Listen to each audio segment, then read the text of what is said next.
Welcome to the second session in which we're featuring the works of the ancient Greek poet Homer, this time with an exploration of what may be the first and greatest adventure of all times, the Odyssey. In this sequel to the Iliad, written probably when Homer was a mature man and sometime around 750 BC, the poet follows the travels of Odysseus, a hero of the Trojan War, doomed to travel 10 years after the end of that war before he can return to his home in Ithaca. The idea of an extended journey is a popular one in fiction and has never been exhausted, for it offers a chance to symbolize inner journeys. In this case, the dramatic journey of Odysseus from Troy to Ithaca is a metaphysical journey from death to life, for he returns to his home as a man who has been tested, who has come through his personal rite of passage, and is now far more a man than when he left. This idea of a hero's journey has been a perpetual theme in Western literature ever since Homer established it. The formula in such journeys is separation, initiation, and return. The hero sets out from the world of familiarity and common experience into a region of supernatural wonder. He encounters terrific forces and must undergo terrible ordeals, but he is victorious. He then returns from his adventures with new powers and insight and becomes admired and respected by his fellow man. This is the traditional pattern, and it owes its roots to the epic story you'll learn about in this session. You became familiar with the background of the story in our last session on the Iliad, but let's review a few important points. Odysseus set out for the Trojan War unwillingly. He'd been told by an oracle that if he went, he wouldn't return home for 20 years. At first he tried to feign insanity, but his trick was exposed, and he had to join the other Greeks in their battle to win the city of Troy. He was a strong warrior, but was known more for his cunning and intelligence than for his strength. The battle for Troy lasted 10 years, and at the end of that time, although the Greeks were victorious, Odysseus knew there were still 10 years remaining before the prophecy of his 20-year absence was fulfilled. He was one of the few great warriors to survive the Trojan War, yet he was deprived of the opportunity to return home a hero. There are many differences between the story of the Odyssey and that of the Iliad. The Iliad honors the hero, the man of honor who stands out in battle because he performs better and has more arete or excellence than any other warrior. Heroism in the Odyssey is another matter. Odysseus is not the young, confident warrior he and Achilles once were. He's older, tired after 20 years of warfare and travel, and he's an exile. Instead of strength or arete, it is craftiness and resourcefulness that gets him by. The Iliad is the great epic of battles, destruction, and death. The Odyssey is the great epic of travel and adventure. The Iliad reflected the values and struggles of ancient Greek men, but the Odyssey reflects the struggles of every man in every time. This explains the enduring significance of the book. By the 5th century BC, 300 years after Homer, the Iliad and the Odyssey had become the Old and New Testaments of the Greeks. They were the strongest literary, religious, and social forces in Greek life. In the following centuries, Homer would continue to be the inspiration for stories, plots, themes, and mythology for other writers and philosophers, and would disappear only for a time in areas where the Greek language was unknown. Socrates quoted Homer in the famous trial for his life. Alexander the Great carried a copy of the Iliad on his journeys. Virgil duplicated the pattern of the Odyssey in his Aeneid, almost to the point of plagiarism. And there are even Homeric passages in the New Testament.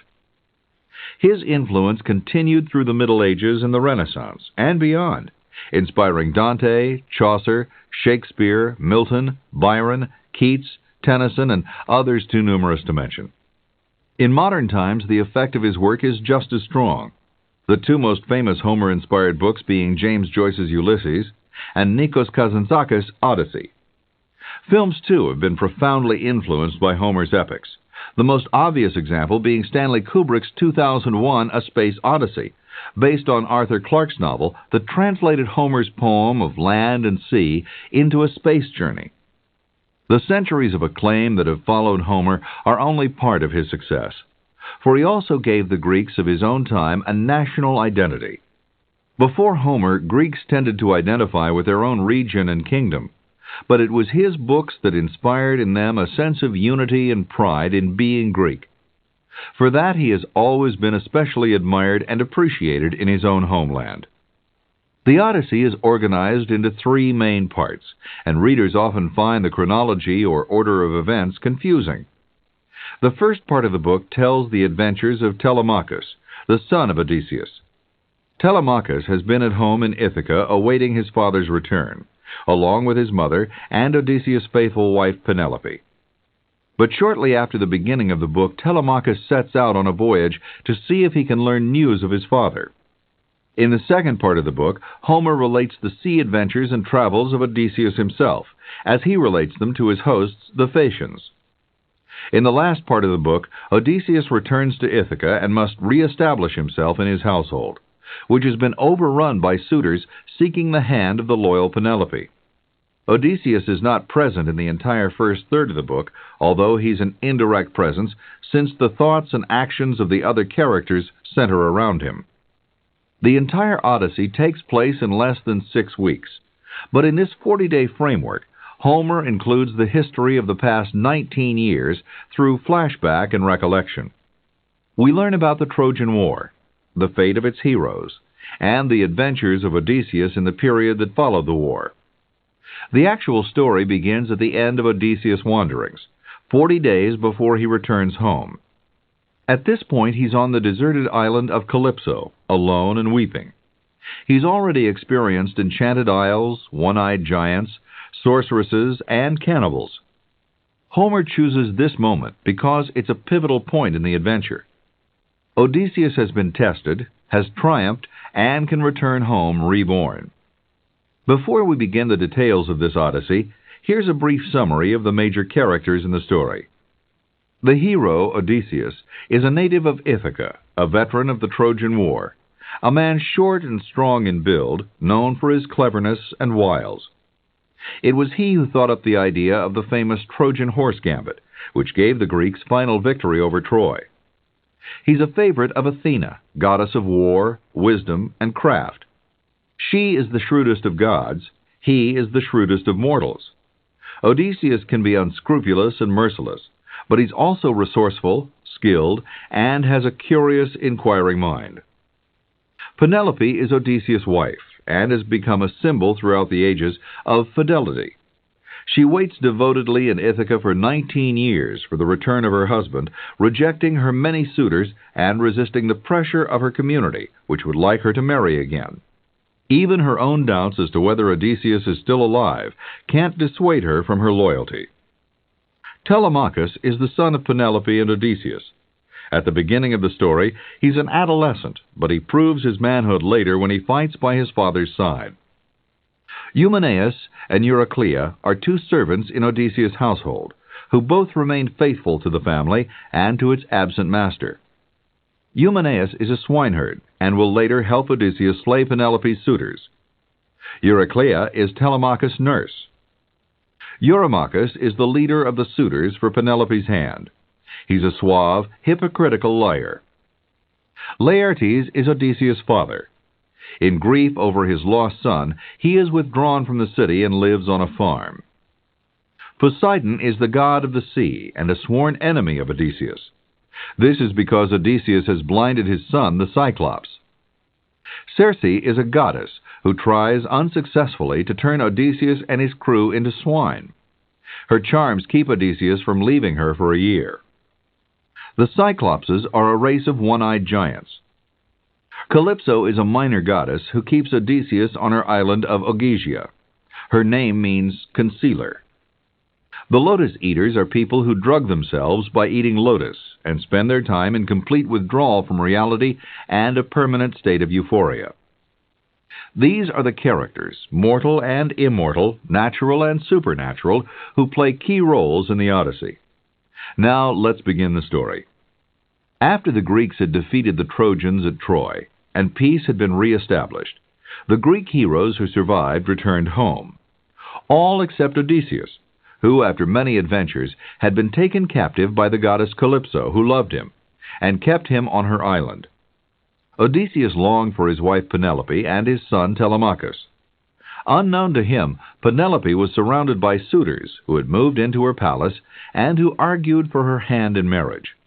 She's also receiving pressure from the community of Ithaca, which wants her to marry so they can have a king again.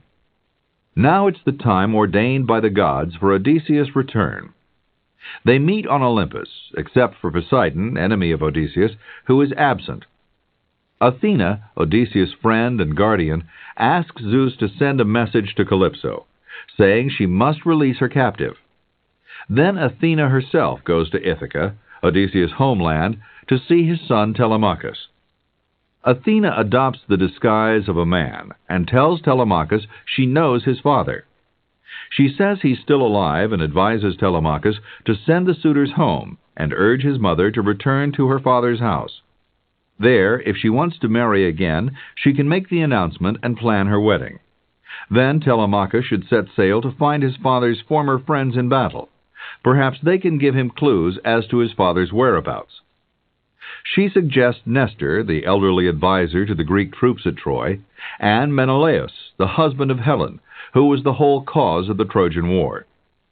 Telemachus has recognized the goddess, and now he's filled with hope and strength. He scolds his mother for her laxness with the suitors, and then summons a council to determine if the suitors should be sent home. The suitors complain about this plan. They say Penelope had promised to choose from among them. Once she completed a blanket she was weaving for Odysseus' father, Laertes. All day she would weave, but at night she would undo her work, so the task was never completed. Now the suitors will be put off no longer. Eurymachus, as their leader, insists that Penelope make a decision. But 2 eagles fly overhead, and the men take it as an omen. They cease their arguments. A soothsayer says the eagles mean that Odysseus is about to return. Telemachus, in spite of the mockery and jeers he receives from others, orders that a ship and crew be readied so he can search for news of his father. Athena disguises herself again and orders a galley and oarsmen. Telemachus' nurse, Euryclea, helps him get the necessary provisions. With the disguised goddess beside him, he sails from Ithaca. First, Telemachus travels to Pylos, where Nestor lives. The old man tells him of the horrible fate of Agamemnon, commander of the Greek forces at Troy. When Agamemnon returned home, his unfaithful wife murdered him with help of her lover, his own cousin. But Nestor has heard nothing of Odysseus since he sailed from Troy. Telemachus leaves and travels by chariot to Sparta, where Menelaus lives. Menelaus is entertaining at his home, with his wife, the famous Helen, beside him. He tells the young man, sadly, that his father is imprisoned on the Isle of Ogygia. He heard this tale from a sea god. Telemachus prepares to return to his ship. When the people in Ithaca realize Telemachus is missing, one of the suitors sets out to waylay him at the straits. Penelope weeps in fear for her son, but Athena comes to her in a dream and assures her of Telemachus' safety. Athena then complains to Zeus that no messenger has yet been sent to Calypso to demand Odysseus' release. Zeus finally sends Hermes down. The island of Ogygia is very beautiful, but Odysseus is immune to its beauty. He sits on the beach, dreaming of home. Calypso approaches him with the news that she's received from Hermes. The news is all joy to Odysseus and all sorrow to the goddess who loves him. Odysseus builds a ship and heads out with Calypso's directions to guide him. But Poseidon, the sea god, who dislikes Odysseus, raises a storm that destroys the ship. Odysseus saves his life by clinging to a spar. A sea nymph takes pity on him and gives him a scarf that will keep him safe as long as he wears it. But when he reaches shore, he must cast it back to the sea. On the 3rd day after the shipwreck, Odysseus lands on a strange island and falls asleep, exhausted on a bed of leaves. The island belongs to the Phaeacians, a seafaring people. The princess of the island, who is named Nausicaa, has a strange dream about a marriage in which large amounts of linen are required. So the next morning she sends her maidens to the shore so they can wash all the household linens. The maidens complete their task and then play ball. Their noise awakens Odysseus, who covers himself with an olive bough and approaches them. Nausicaa is attracted to him and thinks he would make just the right kind of husband, so she takes him to the palace of her father, the king. The king feeds and entertains Odysseus and orders games in his honor. The people try to coax Odysseus into playing, and when this fails, they goad him with insults. Finally, he gets up and plays, and his great skill shames the others. Then Odysseus asks the minstrel to sing of the siege of Troy and of the great wooden horse. The minstrel agrees.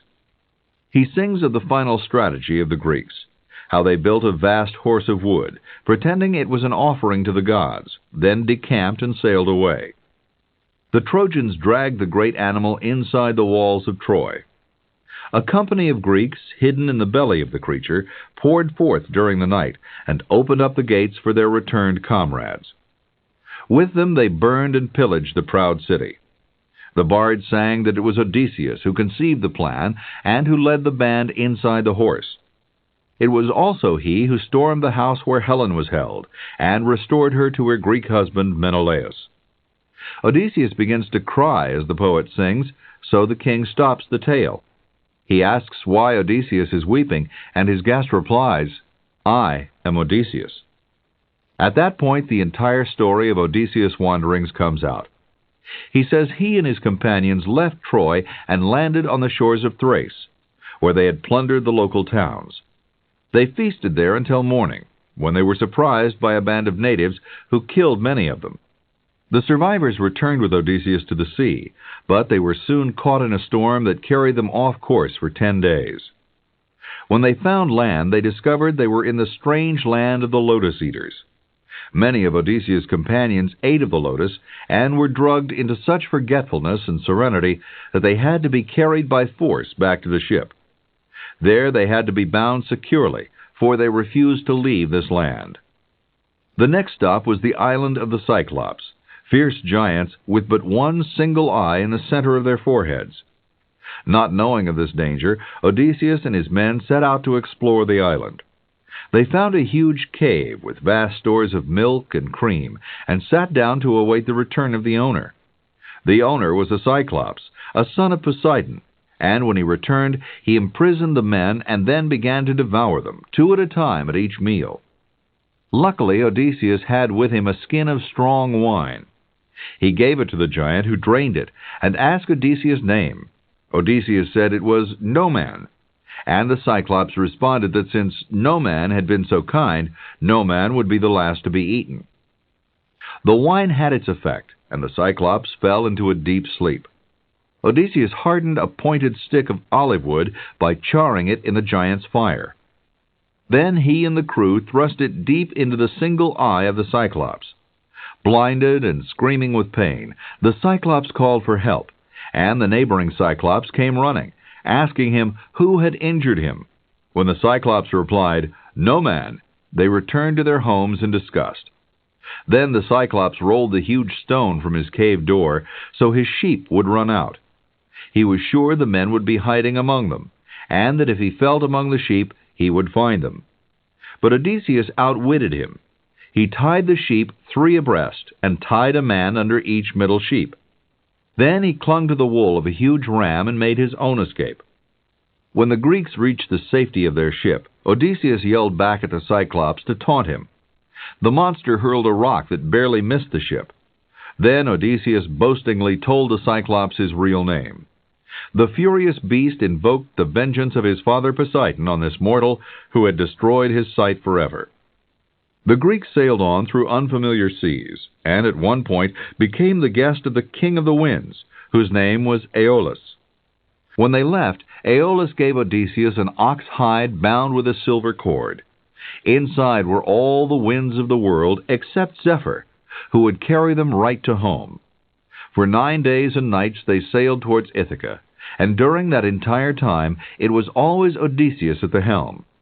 At last they saw the rocky shores of their homeland, and Odysseus, overcome with fatigue, fell asleep. While he slept, the crew became overwhelmed with curiosity about the oxhide bag. They were sure it held a rare treasure. So they undid the cord. Winds rushed out at terrific speed, and the ship was driven all the way back to Aeolus. Odysseus pleaded with the king of the winds to help him once more, but his pleas were in vain. The king said that the curse of the gods must be on these Greeks, and with severe words he drove them back on their way. The next ordeal was at the hands of giant and ferocious cannibals called Laestrygonians. They destroyed all the ships except the one with Odysseus on board, and as the sailors swam for safety, they speared them. With only his one ship left, Odysseus reached the island that was home to Circe, daughter of the sun. He sent his lieutenant and a portion of his crew to explore the interior of the island. They found the palace of Circe, all marble, silver, and gold, deep in the woods. Circe welcomed them and offered them drugged wine. All but the lieutenant entered and accepted the wine. When the men were all drunk, she struck them with her wand, and though inside they were still human, on the outside they were now swine. The lieutenant returned to Odysseus on the ship and told him of this terrible event. Odysseus set forth at once to save his men, meeting on his way the god Hermes. Hermes gave him a marvelous root that had the power to ward off Circe's magic. When Odysseus entered her palace, Circe treated him the same as the others, but her enchantments were powerless against the root. In this way she recognized him, for his arrival on her island had been foretold. Although Odysseus could resist Circe's magic, he couldn't resist her physical charms, and he spent an entire year in her palace, forgetting Penelope completely. But his comrades urged him to remember Ithaca, and finally he asked Circe to free his crew and allow them all to depart. Reluctantly she agreed, but she warned him of dangers ahead, and told him that if he wanted to know his future, he should seek the realm of the dead, and there speak to the great seer, Tiresias.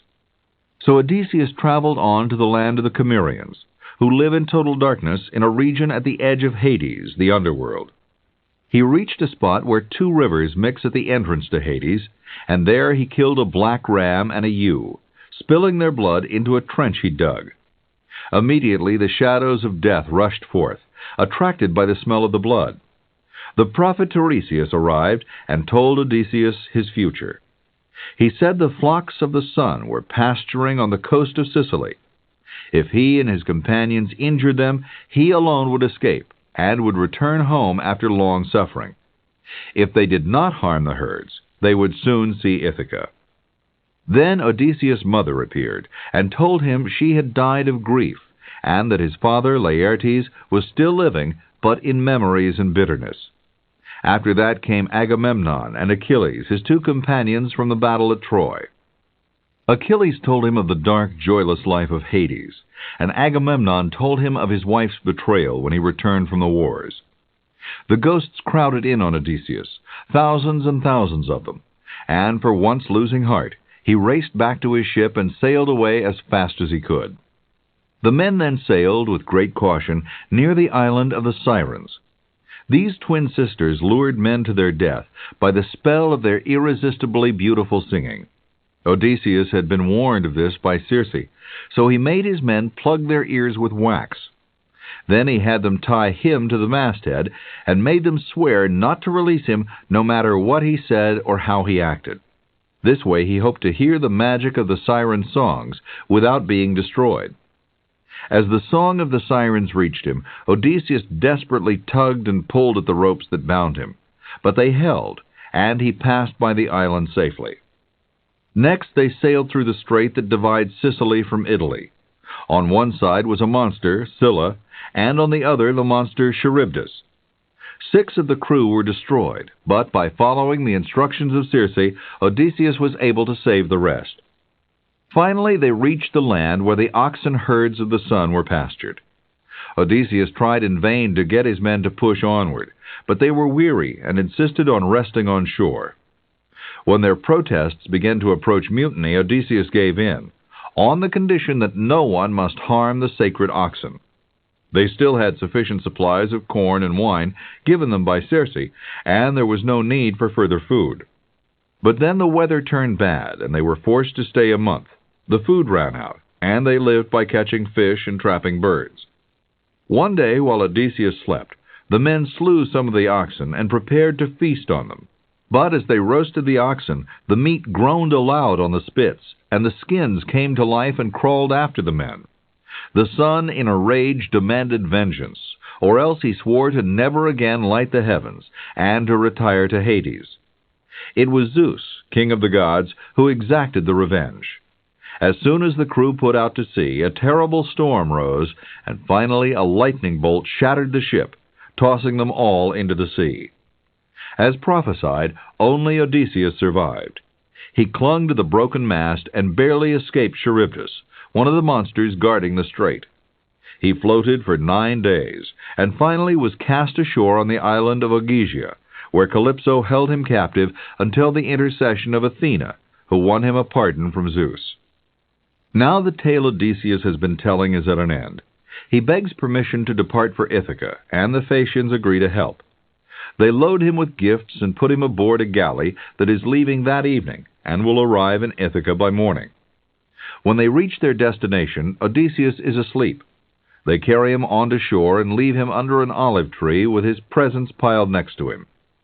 Athena, his patron goddess, spreads a mist over the land, so he won't recognize it, and then she takes the guise of a shepherd boy. When he awakes, she asks him his story, and is amused and proud when Odysseus makes up an elaborate lie. Then she reveals her true identity and fills him in on the situation in Ithaca. To protect his identity, she touches him with her wand and turns him into an old beggar clad in filthy rags. In this disguise, Odysseus seeks out his old faithful swineherd, Eumaeus. Eumaeus is of noble birth, and in Odysseus' absence has been acting as overseer of his estate. Not recognizing the absent prince, he treats him as a welcome guest just the same, and tells him about Penelope and her suitors, and the absence of his lord. But he warns the beggar not to pretend he has news of Odysseus, as so many others have, in hope of earning a reward. The beggar tells a fanciful story, saying he knew Odysseus well, and even fought by his side. And he wagers that someday Odysseus will return. Eumaeus is not so hopeful, and he listens to the beggar's story with skepticism. But he nevertheless makes his guest comfortable, offering him a place by the fire. In the meantime, Odysseus' son Telemachus has been so well entertained by Menelaus and Helen that he stayed with them a month.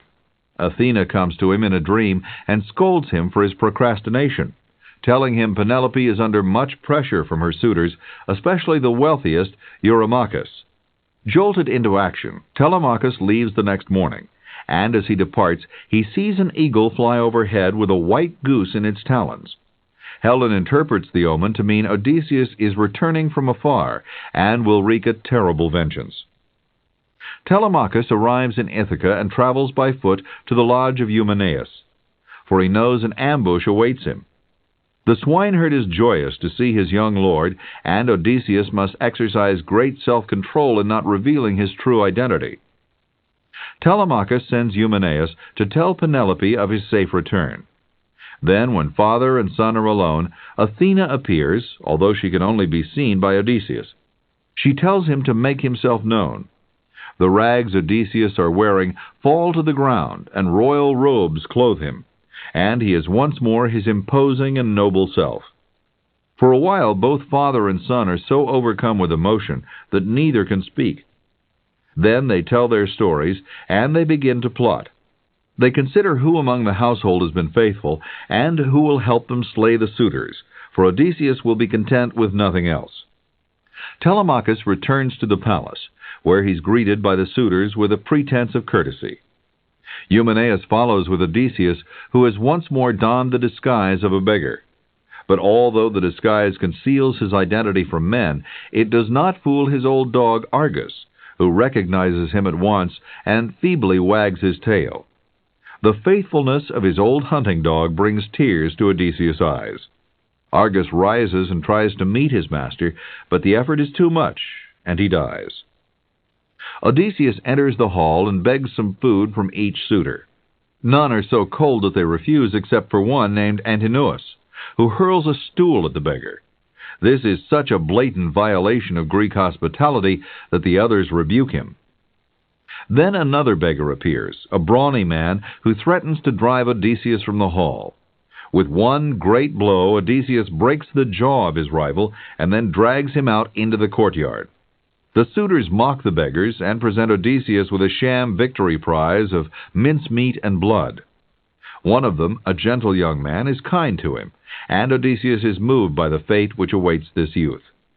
Now Penelope enters the hall and speaks to the beggar, who tells her Odysseus is on his way to Ithaca. Happy and grateful for this news, she orders that the beggar be taken to the baths and treated with great courtesy. He refuses, however, to have anyone attend him except Euryclea, a maidservant who has remained loyal in his absence. While bathing his feet, the elderly nurse notices a scar on his thigh and recognizes her master. The scar was caused by a boar on one of his early hunting expeditions as a young man. Odysseus stifles her scream of surprise and swears her to secrecy. The next day is the festival of Apollo.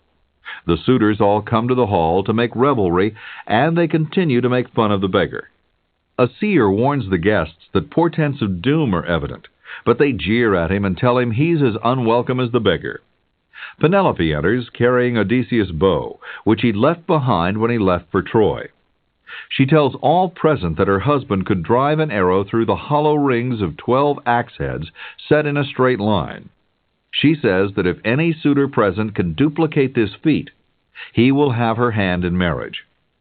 Each of the rivals makes the effort, but none can even bend the bow.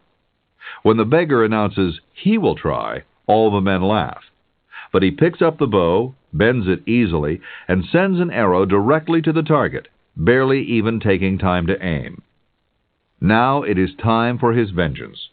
The rags fall from the beggar, and there stands Odysseus, King of Ithaca. First he drives an arrow through the neck of Antinous, the suitor who threw a stool at him when he first appeared as a beggar. Then, with the help of his son Telemachus, and of his swineherd Eumeneus, and one other servant, he fights the entire assembly, killing each man present one by one. He grants mercy only to 2. One is a messenger who is considered neutral, and one is a bard. Then he asked that the unfaithful serving women be brought to him. 12 had become mistresses to the suitors, and these he takes outside and has hung by the neck, so they will suffer before they die. Now his vengeance is complete, and Odysseus is satisfied. Penelope had returned to her chamber before the slaughter began, but when she hears of it from the devoted nurse, Euryclea, she rushes down. She believes what Euryclea has said about the suitors being killed, but she's doubtful about the nurse's story that it's Odysseus who's killed them. Too many years of waiting and false rumors have made her skeptical. Even when she sees Odysseus and recognizes him, she is still doubtful. So Odysseus bathes and dresses himself in the same splendor Athena had put on him at Phaeacia. Then he returns to Penelope. In all appearances, he is just the same as he was 20 years ago when he left Ithaca for Troy. Now Penelope knows it appears to be him, but she wonders if a god has taken on his appearance to trick her. So she comes up with a plan for uncovering the truth. She knows that Odysseus' bed was built around a live olive tree by he himself, and that it can't be moved. She also knows that only she and Odysseus and Euryclea know this. So, in front of Odysseus, she bids a servant to bring the Lord his own bed from their bridal chamber. Odysseus, annoyed by this command, yells out that no one could move that bed. He has passed the test. Penelope's doubts are erased, and she takes him in her arms. Then they retire to their chamber, where they fill each other in on the last 20 years. In order to give them more time, Athena delays the sunrise. The next morning, Odysseus sets out for his father's farm. Meanwhile, in Hades, Hermes arrives with the souls of the dead suitors. There are over 100 of them. Agamemnon asks about the circumstances of their deaths, and when he hears about the slaughter in Ithaca's royal hall, he's greatly impressed by Odysseus' prowess and by Penelope's fidelity. In Ithaca, Odysseus arrives at his father's house and identifies himself. The old man is joyful. At the same time, relatives of the dead suitors are planning revenge, have taken up arms, and are heading for Laertes' farm. On Olympus, Athena confers with Zeus. He decides that Odysseus' revenge was just and gives Athena permission to interfere as she wills.